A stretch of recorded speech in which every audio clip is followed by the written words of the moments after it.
સત્ય શૌચાદિ ગુણ આવ્યાનું.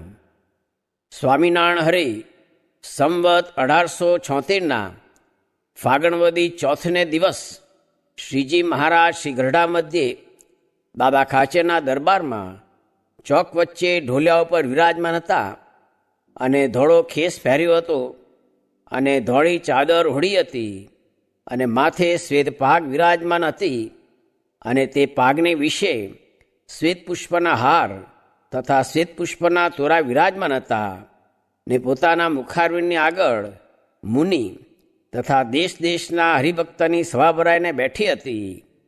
પછી સ્વયં પ્રકાશાનંદ સ્વામીએ પૂછ્યું છે, શ્રીમદ ભાગવતમાં કહ્યું છે જે સત્યમ શૌચમ દયા શાંતિ ત્યાગ સંતોષ આર્જવમ શમો દમસ્તપ સામ્યમ તિતિક્ષોપરતિ શ્રુતમ જ્ઞાનમ વિરક્તિરેશ્વર્યમ શૌર્યમ તેજો બલમ સ્મૃતિ સ્વાતંત્ર્યમ કૌશલમ કાંતિર્ધૈર્યમ માર્દવમ એવ ચ પ્રાગલ્ભ્યમ પ્રશ્રય શીલમ સહ ઓજો બલમ ભગ ગાંભીર્યમ સ્થૈર્યમ આસ્તિક્યમ કીર્તિર્માનો નહંકૃતિ. એ જે 39 કલ્યાણકારી ગુણ તે ભગવાનના સ્વરૂપને વિશે નિરંતર રહે છે, તે એ ગુણ સંતને વિશે કેવી રીતે આવે છે? પછી શ્રીજી મહારાજ બોલ્યા છે, એ ગુણ સંતમાં આવ્યાનું કારણ તો એ છે જે એને ભગવાનના સ્વરૂપનો યથાર્થ નિશ્ચય થાય તો એ કલ્યાણકારી ગુણ ભગવાનના છે તે સંતમાં આવે છે. તે નિશ્ચય કેવો હોય તો જે ભગવાનને કાળ જેવા ન જાણે, કર્મ જેવા ન જાણે, સ્વભાવ જેવા ન જાણે, માયા જેવા ન જાણે, પુરુષ જેવા ન જાણે અને સર્વ થકી ભગવાનને જુદા જાણે અને એ સર્વના નિયંતા જાણે ને સર્વના કરતા જાણે અને એ સર્વને કરતા થકા પણ એ નિર્લેપ છે એમ ભગવાનને જાણે અને એવી રીતે જે પ્રત્યક્ષ ભગવાનના સ્વરૂપનો નિશ્ચય કર્યો છે તે કોઈ રીતે કરીને ડગે નહીં. તે ગમે તેવા તરે તરેના શાસ્ત્ર સાંભળે અને ગમે તેવા મતવાદીની વાત સાંભળે અને ગમે તેવા પોતાનું અંતઃકરણ કુતર્ક કરે પણ કોઈ રીતે કરીને ભગવાનના સ્વરૂપમાં ડગમગાટ થાય નહીં. એવી જાતનો જેને ભગવાનના સ્વરૂપનો નિશ્ચય હોય તેને ભગવાનનો સંબંધ થયો કહેવાય. માટે જેને જે સંગાતે સંબંધ હોય તેના ગુણ તેમાં સહેજે આવે. જેમ આપણા નેત્ર છે તેને જ્યારે દીવા સંગાતે સંબંધ થાય છે ત્યારે તે દીવાનો પ્રકાશ નેત્રમાં આવે છે. તેને કરીને નેત્ર આગળ અંધારું હોય તેનો નાશ થઈ જાય છે. તેમ જેને ભગવાનના સ્વરૂપનો દ્રઢ નિશ્ચય કરીને સંબંધ થાય છે તેને વિશે ભગવાનના કલ્યાણકારી ગુણ આવે છે. પછી જેમ ભગવાન સર્વ પ્રકારે નિર્બંધ છે અને જે ચાહે તે કરવાને સમર્થ છે તેમ એ ભક્ત પણ અતિશય સમર્થ થાય છે અને નિર્બંધ થાય છે. પછી નિર્વિકારાનંદ સ્વામીએ પૂછ્યું છે, નિશ્ચય હોય તોય પણ રૂડા ગુણ તો આવતા નથી અને માન ને ઈર્ષા તો દિવસે દિવસે વધતા જાય છે, તેનું શું કારણ હશે?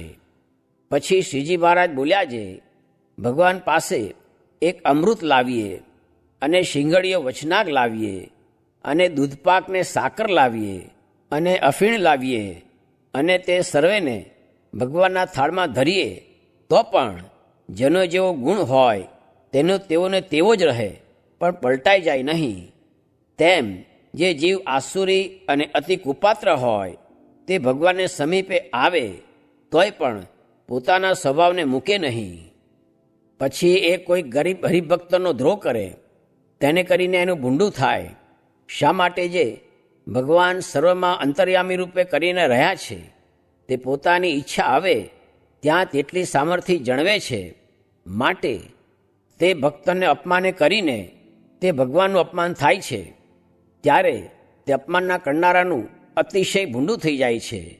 જેમ હિરણ્યકશિપુ હતો તેણે ત્રિલોકી પોતાને વશ કરી રાખી હતી એવો બળવાન હતો, પણ તેણે જો પ્રહલાદજીનો દ્રોહ કર્યો તો ભગવાને સ્તંભમાંથી નૃસિંહ રૂપે પ્રગટ થઈને તે હિરણ્યકશિપુનો નાશ કરી નાખ્યો.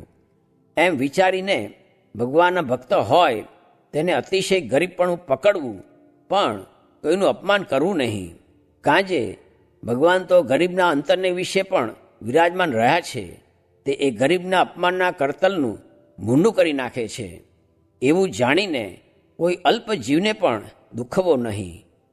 અને જો અહંકારને વશ થઈને જેને તેને દુઃખવતો ફરે, તો ગર્વગંજન એવા જે ભગવાન તે અંતર્યામી રૂપે સર્વમાં વ્યાપક છે તે ખમી શકે નહીં.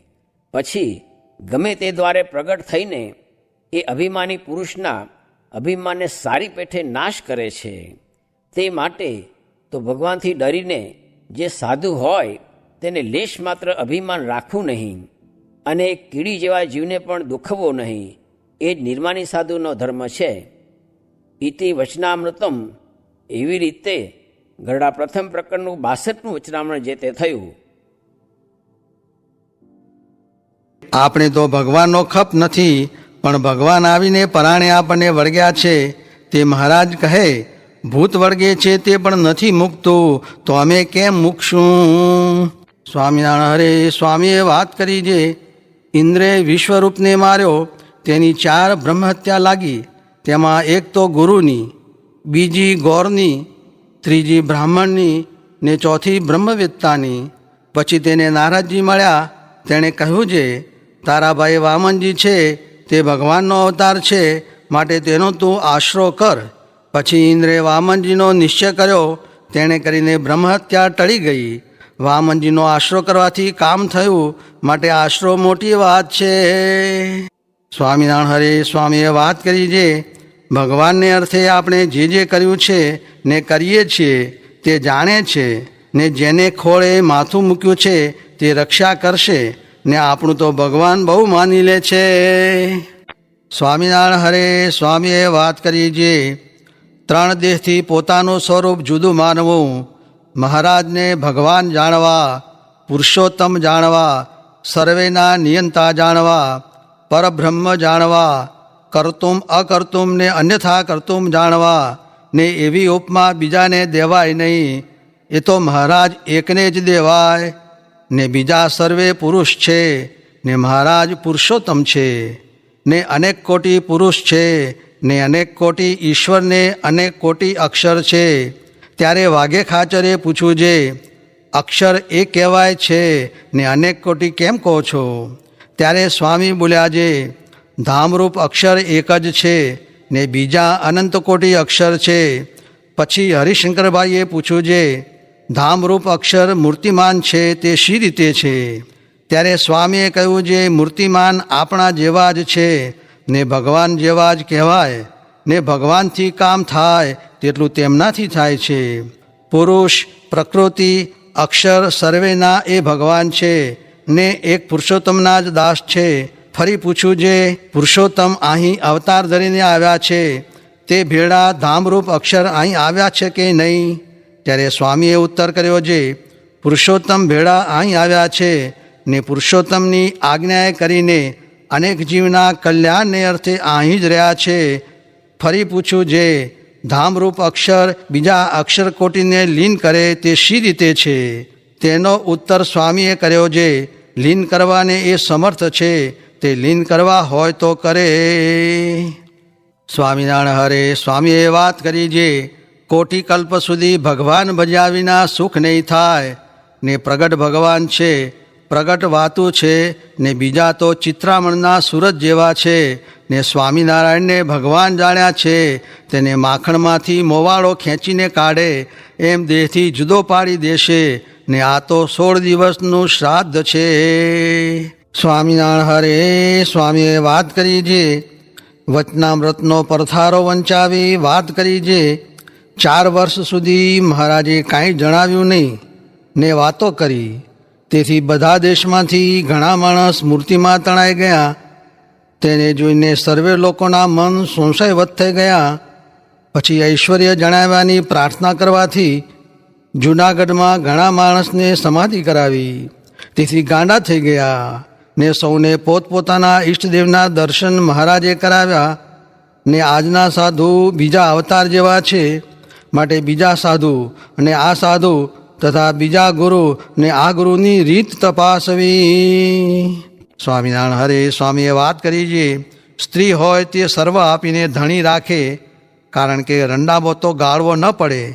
તે ઉપર હરિશંકરભાઈનું દ્રષ્ટાંત દીધું છે, સૂતા સૂતા ખાઈને પણ ઘરમાં રહે તો રંડાપો તો ગાળવો ન પડે, તેમ આપણે સર્વે આપીને ભગવાન રાખવા. સ્વામિનારાયણ હરે સ્વામીએ વાત કરી છે, અક્ષરનું તેજ દેખાય તેમાં પણ માલ ન માનવો, ત્યારે ઐશ્વર્યમાં માલ ન માનવો એમાં શું કહેવું? ને અક્ષરનું તેજ તો સુખરૂપ છે, પણ તે પુરુષોત્તમની મૂર્તિ જેવું નહીં એમ સમજે તે ઉપાસના કહેવાય.